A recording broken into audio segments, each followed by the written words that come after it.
കാര്യം. നമുക്ക് ബീഹാർ ഉൾപ്പെടെയുള്ള മറ്റ് സംസ്ഥാനങ്ങളിലേക്ക് കൂടി പോയാലാണ് ഇതിന്റെ മാറ്റം എന്താണ് എന്നത് മനസ്സിലാവുക. ഇപ്പോഴും റോഡരികിൽ ശൗചം ചെയ്യേണ്ടി വരുന്ന ലക്ഷക്കണക്കിന് കുടുംബങ്ങളാണ് ബീഹാറിലുള്ളത്. ഏറ്റവും പുതിയ കണക്കുകൾ പ്രകാരം ബീഹാറിലെ ജനസംഖ്യയുടെ 56.95% പേരും ദാരിദ്ര്യത്തിലാണ് ജീവിക്കുന്നത്. രാജ്യത്തെ ശരാശരി ദാരിദ്ര്യ നിരക്കിന്റെ ഇരട്ടിയിലധികമാണിത്. വികസനം നഗരങ്ങളിൽ മാത്രം എന്നതാണ് പലപ്പോഴും ഈ നാടുകളിലെ അവസ്ഥ. ആദിൽ പാലോട് ബീഹാറിൽ ഞങ്ങൾ തിരഞ്ഞെടുപ്പ് കവർ ചെയ്യാൻ പോയ റിപ്പോർട്ടറാണ്.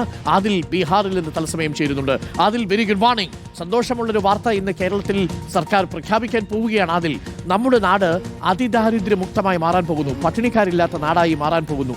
ബീഹാറിൽ ഇത്രയും അധികം ദിവസം സഞ്ചരിച്ച് ഇലക്ഷൻ റിപ്പോർട്ടിംഗ് നടക്കുന്നതിനിടയിൽ ആദിലിന് മനസ്സിലായത് എന്താണ്? നമ്മുടെ നാട് ബീഹാറിനേക്കാൾ എത്രയോ മേലെയാണ്, എത്രയോ മികച്ചതാണ് എന്നതാണ്, ആരും കുതിക്കുന്നതാണ്. ചങ്ങമ്പുഴയൊക്കെ പറയുന്നത് പോലെ മതി മതി മമ വർണ്ണന, ഈ മാമല നാട് നിങ്ങളൊന്ന് വന്നു കാണൂ എന്ന് പറയാൻ പര്യാപ്തമാണ് എന്നല്ലേ ആദിൽ പാലോട് മനസ്സിലാക്കേണ്ടത്. ബീഹാറിനെ കേരളവുമായിട്ട് കണ്ട കാഴ്ചകളിലൊന്ന് താരതമ്യം ചെയ്താൽ എന്തായിരിക്കും അവസ്ഥ?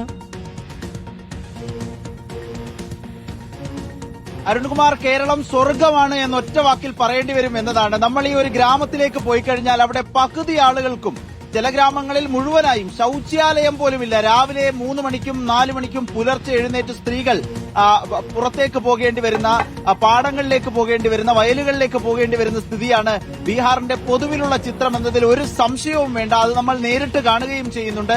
അധികാരികളുടെ ഭാഗത്ത് നിന്ന് ആ വിധത്തിലുള്ള സമീപനം തന്നെയാണുള്ളത്. അരുൺ പറഞ്ഞത് ഈ കണക്കുകൾ അനുസരിച്ചാണെങ്കിൽ 2 പേരെ എടുത്താൽ അതിൽ ഒരാൾ ദരിദ്രരാണ്, 3-4 പേരെ എടുത്താൽ അതിൽ ഒരാൾ അതിദരിദ്രരാണ് എന്നുള്ളതാണ്. ജീവിക്കാൻ വകയില്ലാത്തവർ.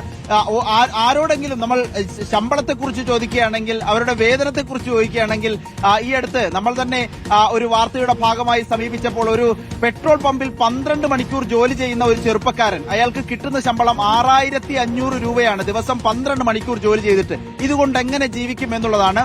ഇതാണ് നമ്മുടെ നാടുമായുള്ള വ്യത്യാസം എന്നതാണ്. ഇപ്പോൾ പ്രകടന പത്രികയൊക്കെ പല മുന്നണികളും ഇറക്കുമ്പോൾ KG മുതൽ PG വരെ സൗജന്യ വിദ്യാഭ്യാസം എന്നതാണ് പ്രധാന വാഗ്ദാനം. പക്ഷേ കേരളത്തിൽ എന്നോ അതൊക്കെ പ്രാബല്യത്തിൽ വന്നതാണ്, എന്നോ അതൊക്കെ ആളുകൾ അതിന്റെ ആനുകൂല്യം അനുഭവിച്ചു തുടങ്ങിയതാണ് എന്നുള്ളതാണ്. ഏതായാലും ദാരിദ്ര്യത്തിൽ മുങ്ങി നിൽക്കുന്ന ബീഹാർ എന്ന് തന്നെ ഗ്രാമങ്ങളെ സംബന്ധിച്ച് പറയേണ്ടി വരും. അത് വെച്ച് നോക്കുമ്പോൾ നമ്മുടെ നാട് സ്വർഗം എന്നല്ലാതെ മറ്റൊരു വാക്കുകൊണ്ട് പറയാൻ സാധിക്കില്ല. ബീഹാറിന്റെ മാത്രം കഥയല്ല, ബംഗാളിലേക്കായാലും ഉത്തർപ്രദേശിലേക്കായാലും പലയിടത്തും ഗ്രാമങ്ങളുടെ അവസ്ഥ അതിദാരുണമാണ്, ദയനീയമാണ് എന്ന കാര്യത്തിൽ ഒരു സംശയവുമില്ല.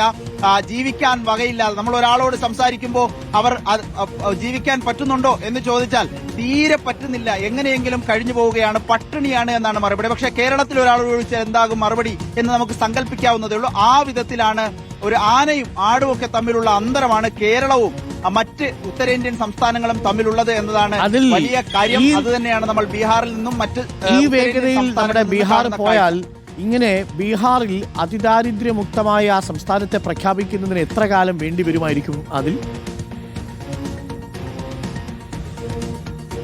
അങ്ങനെ ഒരു പദ്ധതി തന്നെ ഉണ്ടോ എന്നതാണ് ആദ്യത്തെ കാര്യം. അരുൺകുമാർ, ഒരു ഊഹത്തിൽ ചോദിക്കുകയാണെങ്കിൽ തന്നെ 100-200 വർഷങ്ങൾ വേണ്ടി വന്നേക്കും എന്നതാണ്. നമ്മൾ 2 പേരെ 3 പേരെ എടുക്കുമ്പോൾ അതിൽ ഒരാൾ അതിദരിദ്രനാണ്, അയാളെ മാറ്റാൻ നമ്മൾ ഇപ്പോൾ അവസാനം കണക്കെടുക്കുമ്പോൾ സർക്കാരിന്റെ കണക്കനുസരിച്ച് 1 ലക്ഷത്തിൽ താഴെ മാത്രം അതിദരിദ്രരായിരുന്നു കേരളത്തിൽ ഉണ്ടായിരുന്നത് എന്നാണ് മനസ്സിലാക്കുന്നത്.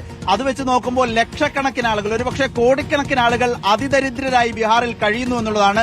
ഇവരുടെ ദാരിദ്ര്യ മുക്തിയിലേക്ക് എത്തിക്കാൻ ഒരുപക്ഷെ 100 അതിലേറെയോ വർഷങ്ങൾ വേണ്ടി വന്നേക്കുമെന്നുള്ളതാണ്. എന്ത് പദ്ധതികൾ കൊണ്ടുവന്നാലും അത് നമ്മുടെ മുൻ സർക്കാരുകളുടെയൊക്കെ ഗുണം, മാറി മാറി വന്ന സർക്കാരുകളുടെയൊക്കെ പൊതുവായ ഗുണം കൊണ്ടാണ് കേരളം ഈ നിലയിലേക്ക് എത്തിയതെന്നതും ഓർക്കണം. Okay, thank you Adil. ബീഹാറിൽ നല്ല മഴയുണ്ട്, അതിൽ കൊടയൊക്കെ പിടിച്ചാണ് ഇപ്പോൾ. Thank you Adil.